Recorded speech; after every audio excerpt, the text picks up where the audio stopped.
महराज मलिक साहब हमारे साथ फ़ोन कॉल पे हैं। महराज मलिक साहब ने अपना सपोर्ट वज़ीर आला उमर अब्दुल्ला को दिया है जंतर मंतर के प्रोटेस्ट में, और महराज मलिक साहब का ये कहना है कि वो भी दिल्ली पहुंचकर वज़ीर आला उमर अब्दुल्ला की हिमायत करेंगे रियासती दर्जे के लिए। महराज साहब, आप मुझे सुन पा रहे हैं? जी जी जी। महराज साहब, जो जंतर मंतर पे प्रोटेस्ट होने वाला है और जिसमें नेशनल कॉन्फ्रेंस के सभी एमएलएस जाने वाले हैं, क्या आप भी वज़ीर आला उमर अब्दुल्ला साहब को अपना पूरा समर्थन देंगे रियासती दर्जे के लिए? हाँ, देखिए, अच्छे काम के लिए कोई भी आवाम की बेहतरी और मुल्क की बेहतरी के लिए कोई भी कदम होगा, किसी का भी होगा, हम उसके साथ हैं। ऐसा नहीं है, ये तो मैं पिछले 2 साल से लगातार कह रहा था कि हमें लोगों के लिए जो है आवाज उठानी चाहिए और जम्मू कश्मीर की बेहतरी के लिए। और सबसे बड़ी बात है, उसमें ये भी चीजें होनी चाहिए मेंशन, जैसे हमने कहा था, नौकरियों पे हमारा हक चाहिए, है ना, और जमीनों पे हमारा ही हक रहना चाहिए। उसके लिए भी स्टेटहुड के साथ साथ उन चीजों को भी ध्यान में रखना बहुत जरूरी है। और ऐसा नहीं है कि मैं नहीं जाऊंगा, मैंने कहा कि अच्छे काम के लिए कोई भी इंसान, कोई भी पार्टी आवाम और मुल्क की बेहतरी के लिए काम करेगी, हम उनके साथ शाना बशाना रहेंगे। और दूसरों पार्टियों की तरह नहीं, इसमें इसका फायदा हम नहीं जाएंगे। देखिए, हमें फायदा आवाम का हो, चाहे वो कोई भी कदम उठाए, हम उसके लिए तैयार है। तो आप दिल्ली जंतर मंतर पहुंचकर उमर अब्दुल्ला साहब के साथ इस प्रोटेस्ट को ज्वाइन करेंगे? अरे, हम यहीं से साथ जाएंगे, दिल्ली में जाकर क्यों हम उनके साथ जुड़ेंगे? यहीं से साथ जाएंगे और हम बात करेंगे, और इंशाल्लाह जिस दिन जाना होगा उस दिन हमारी भी रवानगी रहेगी। आम आदमी पार्टी का क्या इस पे स्टैंड रहेगा? आम आदमी पार्टी भी इंडिया ब्लॉक के साथ है और वो भी जनाब पार्टी हमारी एजेंडे के साथ है, अवाम की बेहतरी के लिए। मैंने आपको यही बात कही कि देश हित में और अवाम के हित में जो भी चीजें, जो भी पार्टी होगी, हम उसके समर्थन में रहेंगे। और हम कभी भी ऐसा नहीं है कि कोई भी पार्टी काम करे तो हम उसको सपोर्ट करने के लिए तैयार हैं, जो अच्छा करेगा। लेकिन जो अच्छा करने की चाह नहीं रखता है और अच्छा भी ना करे और पावर में भी हो, तो वो चीजें ना हो तो सवाल तो उठेंगे। ऐसा नहीं है, इंडिया अलायंस की बात नहीं है।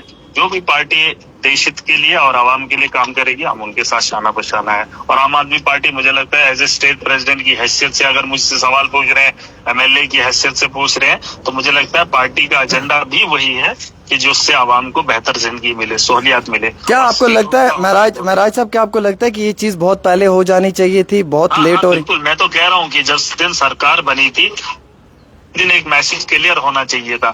ये तो जो सरकार ने ढील दे दी, जो चुप्पी साधी, उससे ब्यूरोक्रेसी को मौका मिला। वरना स्टार्टिंग के दिनों को अगर आप देखेंगे, जिस वक्त हमने हलफ वफादारी ली थी, सरकार बनी थी, उस वक्त ब्यूरोक्रेसी का माहौल अलग था, क्योंकि वो जानते थे सरकार का इंपॉर्टेंस कितना रहता है। लेकिन जब सरकार ढीली पड़ गई तो वो लोग फिर अपने तेवर दिखाना शुरू किए।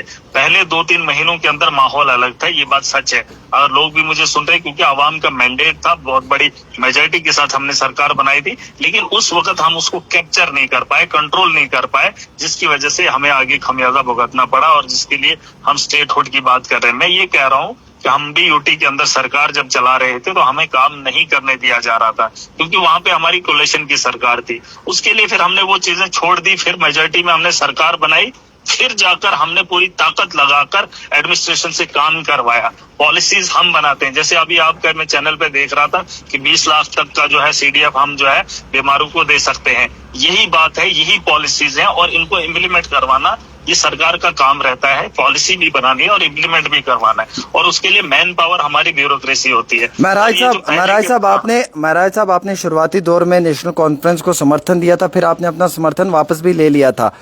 अब क्या आप दोबारा से समर्थन देना चाहेंगे, या सिर्फ आपकी लड़ाई स्टेट तक ही रहेगी? नहीं, ऐसा देखिए, समर्थन मैं काम के लिए दूंगा, एक सोच के लिए दूंगा।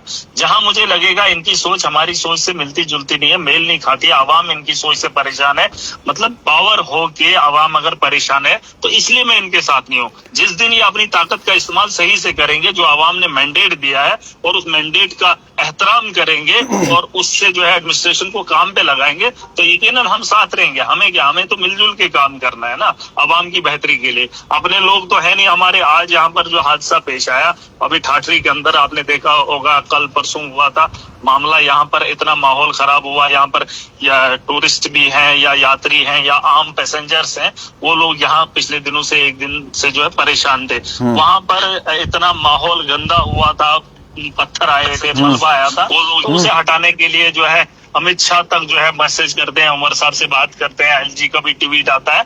अगर उनकी नजर में ये बात है, लेकिन लोकल लेवल पर 30 बंदों का काम है ये, 10 जेसीबी वाले, 10 हमें टिपर वाले चाहिए थे, लेकिन वो लोग भी वहां पर मौजूद नहीं है। और एडमिनिस्ट्रेशन के लोग जो छोटे छोटे काम करने थे उसमें भी हमारे यहाँ कुछ महराज साहब एक सवाल आपसे रहेगा मेरा इस पूरी कन्वर्सेशन के दौरान में। नेशनल कॉन्फ्रेंस ने कहा था कि हम 370 और 35 की लड़ाई लड़ेंगे, रियासत के दर्जे की लड़ाई, ऐसे भी सब लड़ रहे हैं, तो क्या आप भी 370 और 35 के लिए अपना समर्थन देंगे? आप मेरी बात सुनिए, 370 क्या था पहले ये जानना भी बहुत जरूरी है। 370 को अगर आप 2019 से पहले देखेंगे, हाँ। यहाँ पे बचा कुचा कुछ भी नहीं था, ठीक है। ये एक ऐसी चीज है जो इन्होंने खत्म की थी, खोखला हुआ था। और अगर यकीन माने, देखिए दिल की बात बता रहा हूँ, 370 का मुद्दा इन लोगों ने खुद उठाया। जब 370 की बात नहीं थी, ये चुनाव के अंदर खुद बोल रहे थे कि हम 370 को नहीं हटने देंगे। हम, ये लोगों को पता ही नहीं था 370 है क्या। नहीं, आपका समर्थन रहेगा सर या नहीं रहेगा? सुनिए 370 नहीं, इसमें क्या है, लेकिन 370 को प्रोजेक्ट कैसे किया है? 370 को मुसलमानों की तरह प्रोजेक्ट किया, क्या उधर नहीं है? 370 जैसा कानून शिमला के अंदर नहीं है, हम तो वही चाहते हैं ना। शिमला के अंदर है और भी पता नहीं कितनी जॉब्स प्रोटेक्शन, लैंड प्रोटेक्शन। सुन लीजिए, हाँ, तो 370 में क्या था? हाँ। वही तो था। अब इसको 370 को, ये मुसलमानों का एक एजेंडा इन्होंने फैला लिया, जैसे लव जहाद, मुसलमान जहाद, बकरा जहाद, वो लड़की जात, पता नहीं क्या क्या, इसको भी 370 को इन्होंने ऐसे प्रमोट किया है। लेकिन 370 में लोगों के हुकूक थे जो शिमला के अंदर है, इस वक्त हिमाचल के अंदर है, ठीक है, वो हुकूक। अब इसको 371 का नाम दे दीजिए, 372 का दे दीजिए, 80 का दे दीजिए, कानून बनाइए, हमें जमीनें चाहिए, मुझे नौकरियां चाहिए। मैं तो ये कह रहा हूं ना, तो आप 370 को रट ना लगाकर अगर नौकरियां और जमीनों की हिफाजत करवा सकेंगे, चाहे उसके लिए 500 वाला कानून एक्ट बना लो, कुछ भी बना लो, नाम कुछ, जैसे इन्होंने नरेगा का नाम बदल के जी राम जी रख दिया, हाँ। नाम कुछ भी रख लो, मुझे उससे फर्क नहीं पड़ता, लेकिन जमीनों और नौकरियों का तहफ्फुज़ मुझे चाहिए। सर कैबिनेट भी एक्सपेंड होने वाली है महराज साहब, कैबिनेट की एक्सपेंशन भी होने वाली है। उमर अब्दुल्ला साहब कुछ नए चेहरों को भी लेकर आएंगे, कुछ पोर्टफोलियोज भी चेंज होंगे। मेरी बात हाँ। सुनिए, मेरी बात जी। जब ड्यूटी के अंदर हम हलफ लेते हैं, सिर्फ 4 मंत्रियों को हलफ क्यों उठवाया गया? उसी वक्त पूरे के पूरे मंत्रालय क्यों नहीं बनाया गया? ये चीज भी हो सकती थी। अगर उस वक्त नहीं बनाया, सिर्फ 5 लोगों को जो है मंत्री का पद दे दिया, बाकी खाली नाव बनाने थे, तो नाव के नाव बना लेने चाहिए थे। 2 साल इंतजार क्यों किया? दूसरे लोगों को भी काम, यहाँ इतना बोझ है, जहां स्टेट के अंदर पता नहीं कितने 20 से ऊपर मंत्री बनते हैं, तो यहाँ पर 9 मंत्री बनाने थे, वो भी नहीं बना पाए। अब 2 साल के बाद बोल रहे हैं ये कौन सी बड़ी बहादुरी कर रहे हैं? ये इनके हाथ में ये काम ही नहीं करना चाहते ना, साफ जाहिर हो रहा है। वरना मंत्रालय बांटने में क्या है, यहाँ चेयरमैन बनाने थे, कमेटियां तगड़ी तगड़ी बनानी थी अलग अलग डिपार्टमेंटों को। मैं कह रहा हूँ कि जो इस वक्त हाथ में था उसका तो इस्तेमाल करना चाहिए था ना। आप सर जब जेल से बाहर निकल कर आए तो आपकी मुलाकात उमर साहब से हुई, क्या लगा उनकी बातों से? क्या वो आपके हक में हैं या वो जम्मू कश्मीर के अवाम के हक में हैं? जहां तक मैं पिछले दिनों की मुलाकात की बात करूं, मूड तो अच्छा नहीं था। काम तो वो करेंगे क्योंकि मैं जम्मू कश्मीर का एक हिस्सा हूं, मेरा एक मैंडेट है।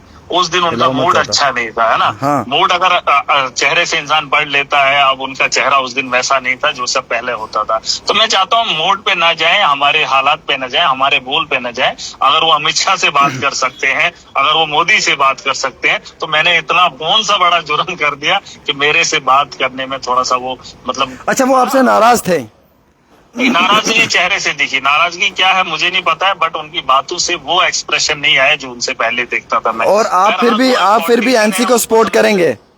हाँ जी, आप फिर भी एनसी को सपोर्ट करेंगे अपनी एनसी को नहीं, मैं लोगों को, जम्मू कश्मीर को सपोर्ट कर रहा हूँ ना, मुद्दे को, आवाम की बेहतरी के लिए मैं किसी भी हद तक जा सकता हूँ, किसी के पाँव पकड़ सकता हूँ और किसी का गरेबां भी पकड़ सकता हूँ। ये दोनों चीजें तो मैं बोलता हूँ। यहाँ एनसी का मामला है ही नहीं ना, यहाँ पार्टियों का मसला है ही नहीं, यहाँ जनता का मामला है। जहाँ लोगों के हित की बात हो, देश हित की बात हो, वहाँ तो लोगों को खड़ा होना चाहिए। आपको लगता है महबूबा जी को भी आना चाहिए, सजाद लोन साहब को भी, इंजीनियर रशीद साहब को भी? फिर वही बात, जो आदमी मैं वही कह रहा हूँ, अगर ये मुद्दा पीडीपी का, जैसे महबूबा मुफ्ती जी ने पिछले दिनों कहा था कि हमें उधर जाना चाहिए, मैंने कहा हमें जाना चाहिए। सजाद गनी लोन साहब कहेंगे जाना चाहिए। अरे भाई, लोगों के हित में कोई भी बात करे, आप करेंगे मैं आपके साथ हूँ। ऐसा नहीं है कि पॉलिटिकल पार्टी कोई ऐसा वो बवाल लाएंगे। अच्छा, एक आखिरी सवाल है सर, एक आखिरी सवाल है। बीजेपी कह रही है कि 200 यूनिट बिजली, मुफ्त गैस सिलेंडर, फ्री राशन के मुद्दे से भटका रहे हैं। नहीं, ये खाली देखिए, बीजेपी को कोई हक नहीं है जम्मू कश्मीर में बोलने का, ठीक है। यहाँ पर ये अपोजिशन में, इसका मतलब ये नहीं कि बीजेपी यहाँ पर तंज करेगी। ये बाकी स्टेट्स के 20-21 स्टेट्स के अंदर इनकी सरकार है, वहां पे इन्होंने देखे ना क्या झंडे गाड़ दिए, वो जम्मू कश्मीर की आवाम को क्या ही बताएंगे। उनको बताने का हक नहीं है, उनके पास ऑलरेडी है। हम बात कर सकते हैं, जैसे अगर मैं हूं ना, मैं बोल सकता हूं कि 200 यूनिट फ्री क्यों नहीं दिए, क्योंकि मैंने दी है, मेरी सरकार ने दी है। बीजेपी का हक ही नहीं है बोलने का। उनको बताओ ना, 20-21 स्टेटों के अंदर तुमने कहाँ राहत दी। मैं पूछ सकता हूँ स्कूलों का इंफ्रास्ट्रक्चर बेहतर क्यों नहीं बनाया, वो हमने बनाया। इनको पूछो, इन्होंने यूपी के अंदर 1 लाख से ज्यादा स्कूल बंद कर दिए, पूरे देश के अंदर सरकारी स्कूल बंद कर दिए। इनकी औकात नहीं है, चाहे ये अपोजिशन में मुझसे ज्यादा है, 28 MLA है, लेकिन इनको पूछने का हक नहीं है। ये 28 देश के 20 से ज्यादा स्टेटों के अंदर इनकी सरकार है। हाँ, उमर साहब से सिर्फ मैं पूछ सकता हूं, क्योंकि हमने डिलीवर किया। अब हम चाहते हैं जम्मू कश्मीर के अंदर भी इसकी डिलीवरी हो। बहुत बहुत शुक्रिया, बहुत बहुत शुक्रिया महराज साहब, आपने अपना कीमती वक्त दिया। थैंक यू महराज साहब, थैंक यू। ये थे हमारे साथ महराज मलिक साहब, जिन्होंने नेशनल कॉन्फ्रेंस की जमात को स्टेट के दर्जे के मुद्दे पे अपना सपोर्ट एक्सटेंड कर दिया है। इस समय की बड़ी ब्रेकिंग खबर है, महराज मलिक भी वज़ीर आला उमर अब्दुल्ला के साथ जम्मू कश्मीर से दिल्ली जंतर मंतर जाएंगे और रियासत के दर्जे के लिए मांग करेंगे, और वहाँ पे बैठकर वज़ीर आला उमर अब्दुल्ला के साथ रियासत के दर्जे की मांग में अपनी आवाज़ शामिल करेंगे। तो साफ जाहिर सी बात है कि महराज मलिक भी नेशनल कॉन्फ्रेंस की जमात को, इस हुकूमत को, यहाँ के चीफ मिनिस्टर उमर अब्दुल्ला को स्टेटहुड स्टेटस के वाले मुद्दे पे अपना सपोर्ट एक्सटेंड कर रहे हैं। ये सबसे बड़ी खबर और ब्रेकिंग खबर डेली तस्कीन से अभी है कि महराज मलिक नेशनल कॉन्फ्रेंस, वज़ीर आला उमर अब्दुल्ला गवर्नमेंट को सपोर्ट करेंगे, स्टेट के मुद्दे पे दिल्ली का जंतर मंतर ज्वाइन करेंगे और मुकम्मल तौर पे अपनी तरफ से हर वो मुमकिन कोशिश उमर अब्दुल्ला के साथ करेंगे जिस कोशिश से रियासत का दर्जा वापस मिल सकता है।